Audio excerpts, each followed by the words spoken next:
All right, so today's presentation will be about saving and budgeting and the different concepts to help you learn how to save. And this is something that will be very beneficial for you um, while you're in college, out of college, throughout life. All right, so we'll go over saving, budgeting, setting goals for saving for small items or big ticket items, as well as how to reduce debt to accomplish your savings goals. So, what are savings? So, it's about finding ways to pay less money when you shop for things, paying the best price for the things that you want to buy, deciding not to buy or make a purchase. Also, you save by not spending, and also putting money aside for your future, either near or far. And that's about setting goals. So why should we save? Three basic reasons. For an emergency fund, you have a vehicle, flat tire, can't patch it, you might need a brand new tire, you may have to get all four. For big ticket item purchases, you're planning for spring break or to go to a study abroad program, or you want to save up for a vehicle or you know any item that you want to save up for. And then it also helps with building wealth, planning for the future, helping you to get set up for retirement. And it's not too early to start thinking about retirement. That's what I'll discuss. That retirement is one of your biggest expenses in life. So it's never too early to start saving. So how do you know what you can save? So this is determined by how much money you have left at the end of the month or at the end of each pay period after you've paid all your bills, bought your groceries, paid your utilities, bought the necessity things that you need. What you have left over is what you can save. And that's where the budgeting program comes into play. It enhances what's left over and what you can save. So, how else can I save money? Good ways to start is to sort of review your spending habits. And that's writing down everything that you spend. You want to know where your money is going, what you're spending it on, why you're spending it. You pay with a credit card. You have a credit card only if you can pay it off at the end of each month, at each billing cycle. And that way you avoid interest accruing onto the amount of your purchases. Pay your bills on time, so never be late. You avoid late fees; those can be very expensive. Keep the money that you're saving separate from the money that you're spending. But out of sight or out of mind. Open a savings account. When I was younger, I opened up a savings account at a bank that I did not bank with. It was across town. They did not work open on the weekends. Their hours were like 9 to 5. So I found a place that was very difficult for me to get to have access to money. I didn't have a debit card or checking account or anything tied to it. So for me to take out money from that account, I had to physically go there, which means that I would have had to take off time from work to do that. So that was a deterrent for me to not spend that money. And after a while, I just forgot it was there. And I had money automatically coming out of my paycheck each pay period that went directly to that savings account. So savings account is a safe place to hold your money. It keeps it separate from your spending money. And if you decide to keep cash at home, then make sure you put it in a safe place. Because especially if you don't live alone, there could be sticky fingers within your household. But don't hide it from yourself when you can't find it. I've done that on occasion too. So a savings plan of attack is to plan. Biggest component you need to plan. You do that by building a budget. You develop your budget plan. Again, pay yourself first. That's where you can put that money into the savings account. And they recommend 10% of each paycheck that you put into a savings account. Um, Once you set your budget, commit to it. Try to stick to it. Now, once you set up a budget, especially when you're first starting out, you may have to tweak it. So you will have to change it around just to accommodate or add an expense that you didn't think about when you initially set up your budget. But you do want to stay committed to uh, working through your budget and not spending outside of your budget. That'll be more clear once we get a little bit more into this presentation. You want to make it a habit. Good money practices change your behaviors, and that's mainly what it's about, is putting yourself in the habit of putting money away. And after a while, it'll just become a norm, that you become so disciplined with that process that you won't feel like you're taking money away from what you have to spend on entertainment or to hang out with your friends. And once you start to see your money grow, then you'll be encouraged to contribute even more. So saving recommendations. So many sources recommend saving 20% of your income every month. That could be 10% going to your savings, 10% going to an investment account. So any way you'd like to do it, just as long as you're able to save. And according to the budget rule, it's a 50-30-20 rule. So you should reserve your income. 50% of that goes to your essentials, like your necessary monthly or biweekly expenses, 30% to discretionary spending. So those things like if you want to go to the movies with your friends or out to dinner, that's non-essential, but it's something that you would like to do. And then 20% of that to your savings.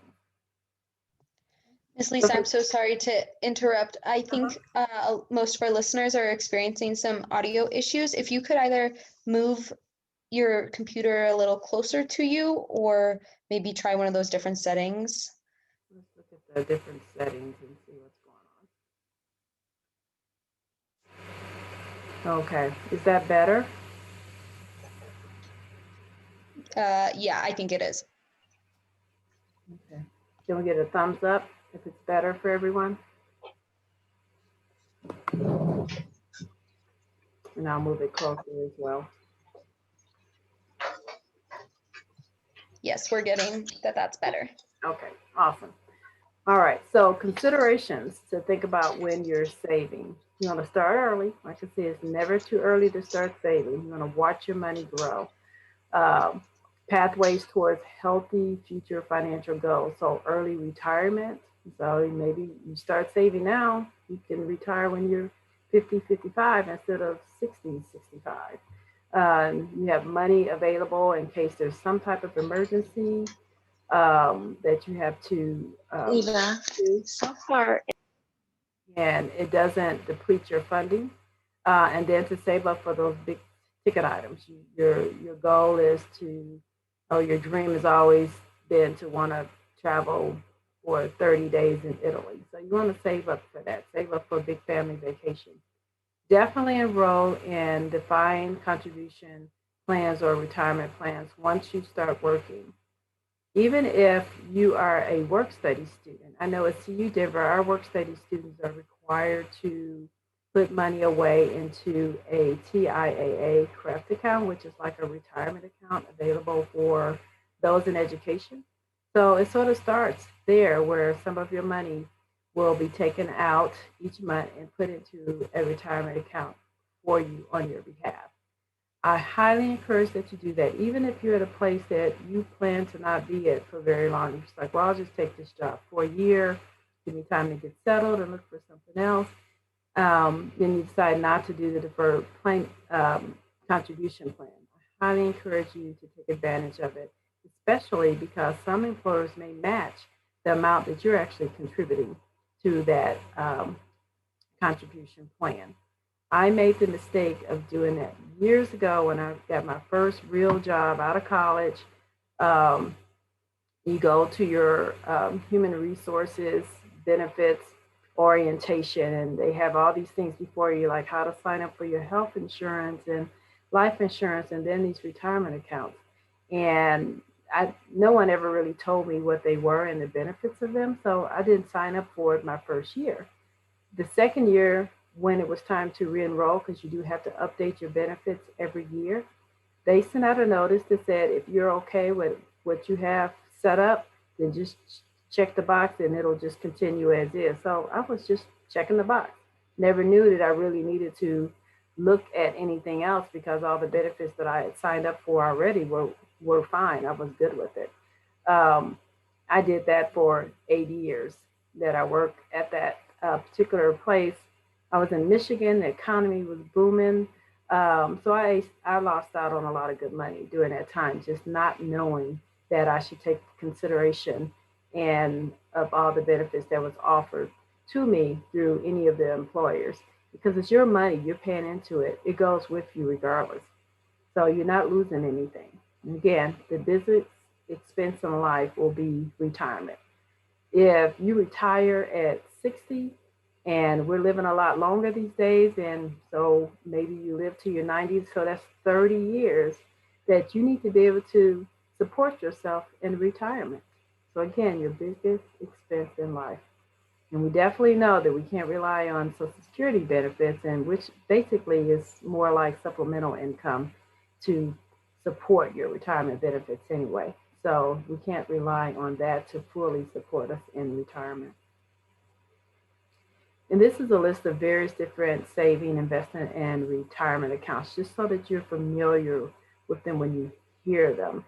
You know a little bit about that. That's a place where you can put your money, put it safely, and watch your money grow. Okay? And you don't have to manage it. There's other organizations that's tied to this account through your employers or through your bank that will manage these funds for you, just so you're sort of familiar with what they are. So what is a budget? Budgeting, it's a savings tool. So it helps you with having money left over after your bills and expenses have been taken care of. The purpose of a budget is to create a plan for you to spend your money and also to save your money. And that's really the main purpose of a budget. It helps you to be disciplined until you get a better feel of being able to manage it on your own. So it allows you an opportunity, an advanced opportunity to determine whether you will have enough money to do the things that you want to do or have money to do the things that you need to do. So in creating a budget, it consists of two things: your total monthly income, or if you get paid every 2 weeks, your biweekly income, and all of your expenses, every single penny, all expenses, all the way down to that quarter that you will put in the parking meter. You need to take that into consideration. So types of income, so income could come from your job. If you have a job where you're doing sales and maybe you get bonuses as a result of that, I don't encourage you to count bonuses because bonuses are not guaranteed. So you don't want to count on money that may not be there. So income is money that you have in your savings, money that you get from financial aid, your refunds, scholarship money, money that you receive from your parents or any other support. So you may have maybe your grandparents give you a monthly stipend to help you with your educational costs. And then gifts. Sometimes instead of getting an actual physical present, you may get cash.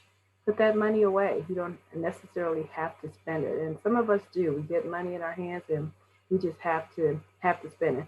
Think about next time. Say, well, let me save this so I can build up to get something that I really, really do want. So basic monthly expenses include your housing, so your rent or mortgage payments, your food, transportation, so this could be your car, insurance, gas, maintenance, registration, all these things add up, but you have to take those into consideration.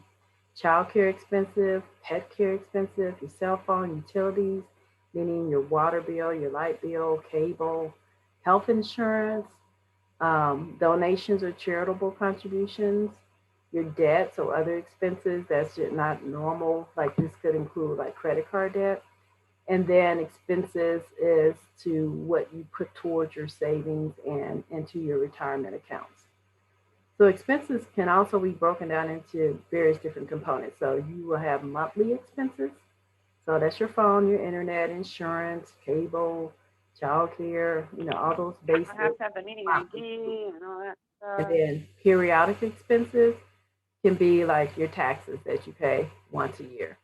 Haircuts, once, depends on how fast your hair grows, I guess. Dog food, you don't have to buy that with every pay period. It just depends on, I guess, how many animals you have. Um, Car registration once a year. My car insurance is, well, right now, and I pay it all in, no, I pay it monthly. But there was a point where I was paying it every quarter, my insurance payment. So you can space that out to pay it any kind of way you want to. Sometimes when you pay it in full, you get a little bit of a incentive with that. When you break it out in various quarterly or every 6 months, they'll charge you a little maintenance fee to do that. So those are things to take into consideration too. And then there's also unforeseen expenses like auto medical, you go skiing, fall, break your arm. So now you got medical bills, you got medication you got to spend. You may have to take time off from work. So you may, if you don't have sick leave, so that means your paycheck could be a little less. Your dog gets sick, now you got vet bill, family emergencies, family out of town, you may have to travel unexpectedly. So there could be some unseen expenses as well, and that's where your savings account can definitely come into play. So, budgeting and saving is about taking the time to improve your knowledge about yourself. So, really, your behaviors and your habits, how you spend your money, what you spend it on, are they necessities or just things that you want to have or things that you just want to do? So, things to consider to try to save money: graduate on time. You save money. The sooner you graduate, you start to save money. It costs you less in the long run. Get a roommate. So maybe you can't have your own place. You need to get a roommate to share. Or if you're in a dorm, instead of having a single room, get a suite where there's two or three roommates, but you may have your own bedroom, but you share that suite. Um, and I, caution about that too. You got to be very careful about who you room with. Also, you can't. Your best friend may not be the best person to room with. They may not pay their bills, so you have to be mindful of that. Because if you have to pay rent and your roommate says they don't have their half, the landlord doesn't care. They want the rent money, so you may have to foot the full bill for that. So you need to make sure that you're buddying up with somebody that's going to be responsible, and that saves you money also. So shop at consignment stores, buy your books used, eat at home, pack your lunch, go to matinee movies. I don't know if people are really going much to movies, so that means now you can have a Netflix movie at home, invite friends over. Um, Post COVID, of course. Okay. Shop the clearance racks, collect your change. I collect change. I know if I break a bill, if I do carry cash and I break a bill, then I save my change. I never spend it. I have a glass jar that I put all my change in, and you'll be amazed at how quickly that change adds up. So again, save that unexpected monetary gift money, or if you do get a bonus, put that money away. Plan for it. Forego the specialty coffee and the vending machine. So you go to Starbucks every day, it could be $5 just for that one cup of coffee every day. That's $25 a week just on coffee. Not to say you can't have coffee. Buy a nice coffee maker, brew it at home, and probably may taste a lot better. Also, avoid ATM fees. Limit withdrawals from your bank account, and only withdraw from your bank. So, in order to try to alleviate the ATM fees, um, is to just go to your bank and take out cash, whatever you need for whatever time frame.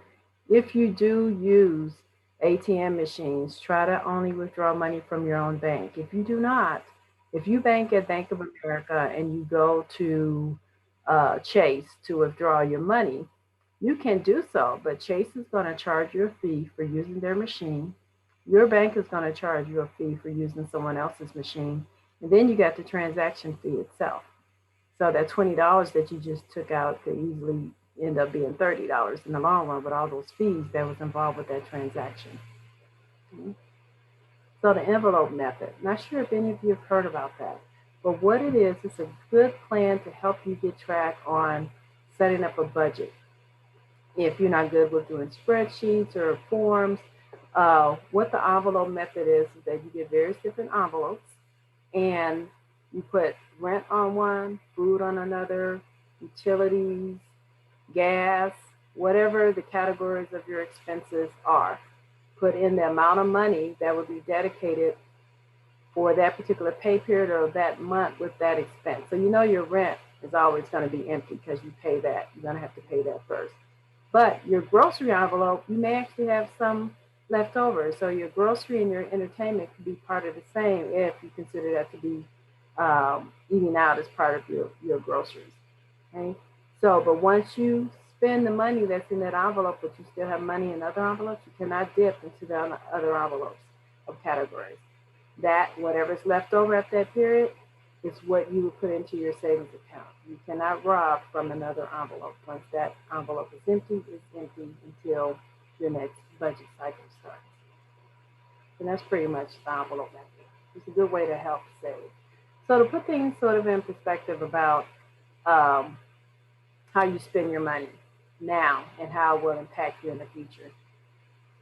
So the expectation is you're going to finish your undergraduate degree, go to graduate school, going to graduate, get a high income, own your own business maybe, buy a new car, purchase a home, start your family, put money away in your savings and your investment account. And then reality sits in. The student loan payments become due.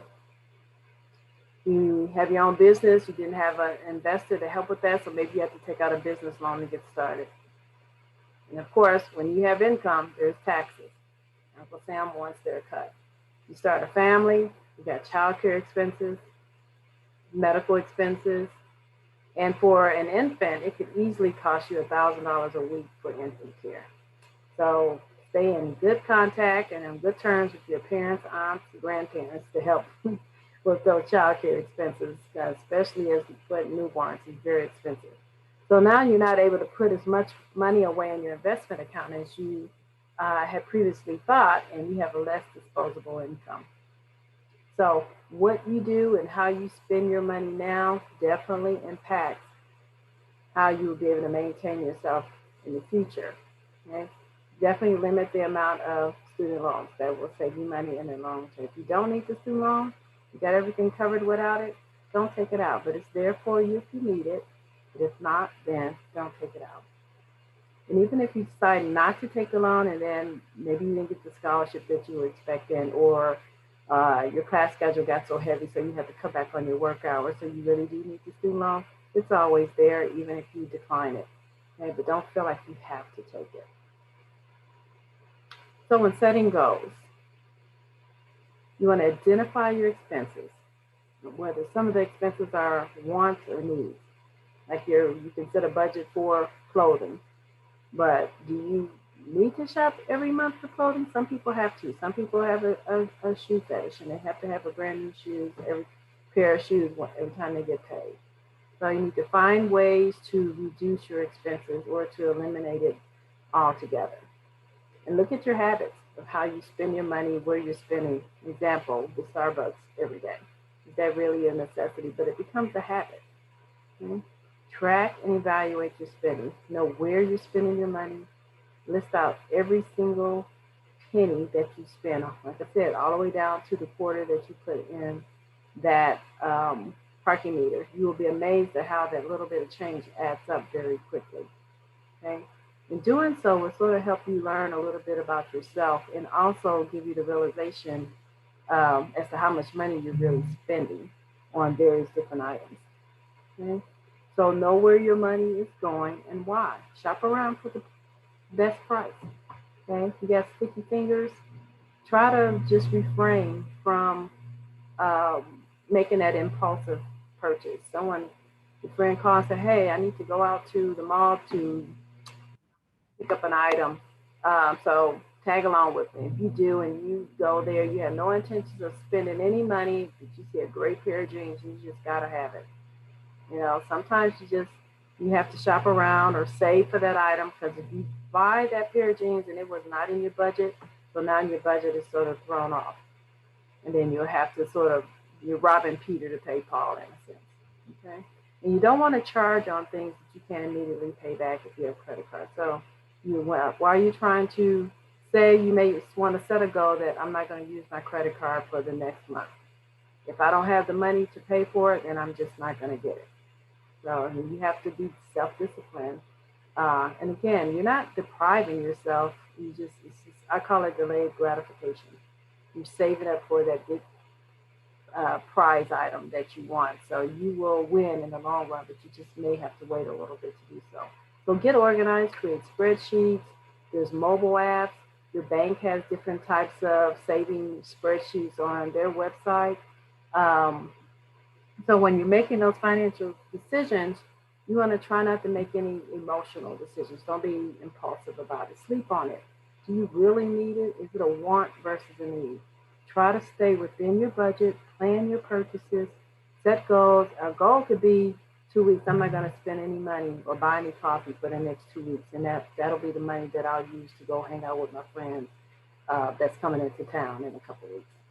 So there's different things. It could be a goal that you set for 6 months. I want to try to have my credit card paid off in 6 months. Or a year. Next year, I'm planning to go on a study abroad trip. I'm going to save up for that. So you don't maybe have to take out a student loan. If you start putting a little bit away now, then you might be able to take that trip without having to take out a student loan. So it helps you to sort of save up. And this, I don't know if it's going to pull up for me, but I'm going to try. This is a example of a budget sheet.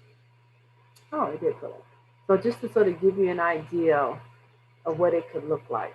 We're not seeing the spreadsheet. You'll need to Oh, let me share it. Okay, just a moment. There we go. All right, you see it? Yes. Okay, awesome. All right, so as you can see, it lists out the income information first, and then all the different components of expenses. So housing, food, transportation, health insurance, medication, personal expenses for your family, all these different items. So then you total up your monthly expenses. Put your income, subtract out your monthly expenses. What you have left over is what goes into your savings account. So this is just a sample, and I just pulled this up off the internet. So it is available, but the link for this will be in the presentation so you can have access to it. So let me reshare to get back to the presentation.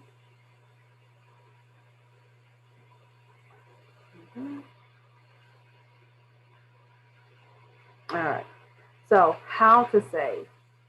So you want to begin with determining what type of accounts that you have. Where do you owe money? Who do you owe money to? What's the minimum payment? What's the interest rate? Everything that where you owe money, you want to know everything about it. So you can focus on reducing that debt. So if you have several credit cards and you're not paying it off at the end of the month, so you got interest that's being tacked onto it as well. So you may want to focus on paying down one of those credit cards, just trying to get rid of one of them. And it could be by working on the one that has the largest balance. But that may not be the best benefit to you because the one with the largest balance may have the lowest interest rate. And the one with the least amount of money may have the highest interest rate. So it may be in your best interest to try to pay down that small one first because it's costing you the most money as far as the interest that's accumulating. So you have to sort of weigh the pros and cons and look at everything that you have to focus on debt reduction. Contact your creditors. If your interest rate is high, negotiate with them to have them decrease your interest rate or see what kind of incentives that they have. Sometimes they say, well, if you allow us to automatically withdraw your payment from your account, we'll reduce your interest rate by a percentage or something like that. So there's all different types of incentives. If you get into problems with the creditors where you're always late and you're getting late fees and you're overcharged on your credit cards, contact the lenders, try to get it, the creditors, try to do some kind of agreement to help you get into a better situation. Try not to take out any new credit. If it's something you want, you don't have the means to pay for it, you need to wait. Okay? Delayed gratification. Okay? So only make purchases with cash when you're trying to save for something particular. Again, delayed gratification. If you do have things with interest rates that are high, try to see if you can refinance it for a better rate. Some people will have some financial issues because maybe they have to file bankruptcy, especially after large medical bills, or in the case of divorce in some situations. It can damage your credit history. So therefore, if you need to get new credit, you can still get new credit um, with a bad credit score, but it's going to cost you. Your interest rate is going to be really high. And so you may have to dive into that for 6 months or a year. Make sure you make those payments on time, never late. And then after a year, go back to that creditor and say, hey, I'm back on track. Over this hard luck spell that I have, can we reduce my interest rates? And a lot of times they will. And if not, then refinance it to another creditor to get a better rate. And that's good because that allows you to be able to save money and keep yourself on track. So just to recap what we've gone over with understanding your finances, the biggest component is creating a budget, sticking to it, being committed to the cause. So you want to know what your income is, all your expenses. You may have to tweak your budget when you're first starting out because there could be some expenses that turn out to be more than what you thought it was, or some that's less, so you can put more money somewhere else, or something that you just forgot to put into your budget. So it's okay. You may have to tweak it, but stay with it.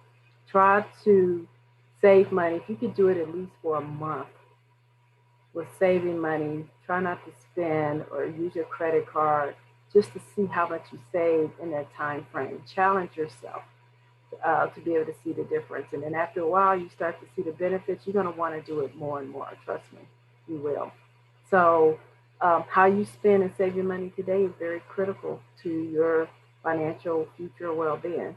Having money in your savings account gives you peace of mind, especially when you have an emergency situation, because you know that if something happens, you got something over here that you can that will cover you, and that means that you won't have to not pay your rent one month. So therefore, you get behind, and that causes a tumbling effect on things. Okay? Take control of your own finances. Eliminate, reduce any loans or credit cards that you have. And again, if you can't pay for it at the end of the month when you get that bill, then maybe think about not making that purchase. Or if making that purchase is going to cause a financial hardship for you in the long run, then think about it. Don't be an impulsive spender. Be very considerate about saving your money, saving your change. I did a challenge in our office a couple of years ago. I challenged everyone in the office to never spend a $5 bill. If they got a $5 bill in change, don't spend it. Put it in their savings account. And a lot of people did, and we also did the Save Your Change challenge as well. And you'd be amazed at how much money you actually save in just like a little mason jar. And it doesn't look like very much, but once you get it out and count it, it easily could be $20 in that little jar. So that's all that I have. I'm gonna open it up for questions. If anyone has any questions about the presentation or just something you want to know more about. So I'm going to stop sharing and open it up for questions if anyone has any questions that they'd like to ask. It can be about budgeting, savings, credit, because all that it really is ties into savings.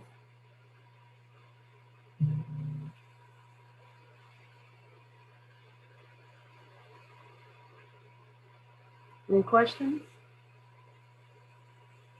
Okay, if not, then next week's presentation, I'm going to stop recording.